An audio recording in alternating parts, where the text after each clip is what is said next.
one of the big issues here is obviously in terms of potential Gaultier succession, and you've talked about that. But more broadly, there's this perception of Paris Saint-Germain, and here I'm going to be Mr. Contrarian, that, well, part of it, it's a zoo, it's show business, there's different people, too much change.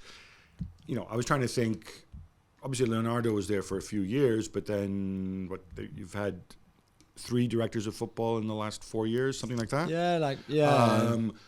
The continuous changing of the managers, players, showbiz, social media.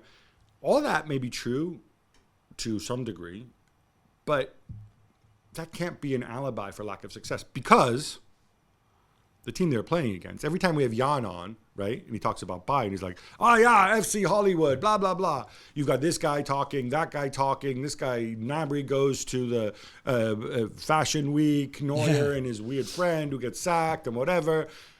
There's controversy, there's unrest, there's distractions, there's some level of chaos at a club like Bayern. To some degree, there always is I shouldn't say always, there often is at big clubs, right? Because you've got superstars and whatever, media interest. So I don't think that's one of the things that makes Paris Saint-Germain weaker, but it's not the be-all and end-all the way some people make it out to be. I agree with you. No, I don't think. I think it's maybe more controlled, or it's dealt with better at a club like Bayern because it's part of their DNA and they're used to it in a way. So they know. So much part of their DNA that often the people who are causing it are the director of football and the chairman and Uli Hoeneß talking from his sausage factory. But I think I look at more like, okay, you could be FC Hollywood as long as you work as a team and you play as a team, which is what Bayern still do more than not. PSG, it's not the case, and I think the blame is on the manager, is on the sporting director for building these squads not in the right way maybe, or structuring the squad in a different way. Mbappe said it yesterday after the game. He rarely stops in mix zones, and when he does, it's because he has something to say, and that's why he stopped in front of us. But he said, I looked at the Bayern squad, this is a great squad, a great team, and they have a squad to win the Champions League. And we don't. Basically, that's what he meant. And he said, for us, this is our maximum. This is where we are, basically. Okay. And he's right. You said that last night on the show. I thought that's a great quote. You can read it in different ways. You can read it as a hint about his future. And there's... Yeah, of course. I've encountered 2 different people in the last couple of weeks who say, oh, he's definitely going to Real Madrid. I don't believe in definitely Mbappe anything after what happened last time. Yeah. I think he's going to decide later. And I'm not even 100% sure on what terms Real Madrid would take him, because I think there's a lot of Real Madrid fans who really feel genuinely let down by Mbappe. I think there's a lot of bad blood there.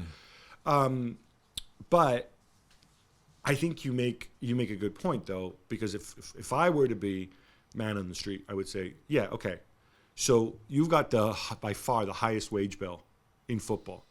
You know why they have a better squad? Because they don't have people making the kind of money that you, Messi, and Neymar make. They don't have 3 guys swallowing up, more than 50% of the wage bill. Yeah. That's a big part of it, right? You want to win. Hey, what if you take 10 million less a year? You'll still be a very wealthy man. And I'm not having a go at Mbappe. This applies to Messi, and it applies to Neymar as well.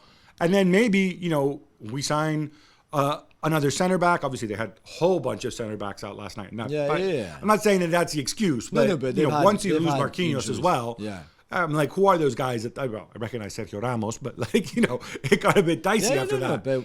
So that, I think, is also fair. How do you allocate those resources? And that's on the director of football, and it's on Nasser.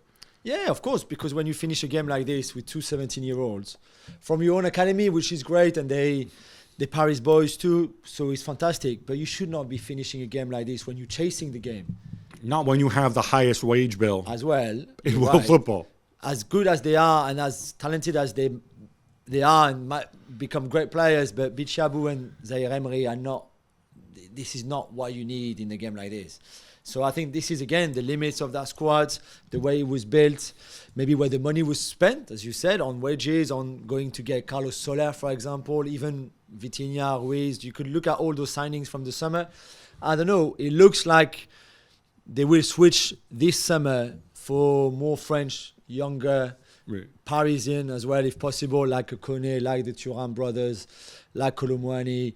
those kind of guys and mix it up with experience. But Thanks so much for watching ESPN on YouTube. And for more sports highlights and analysis, be sure to download the ESPN app. And for premium content and live streaming, subscribe to ESPN Plus.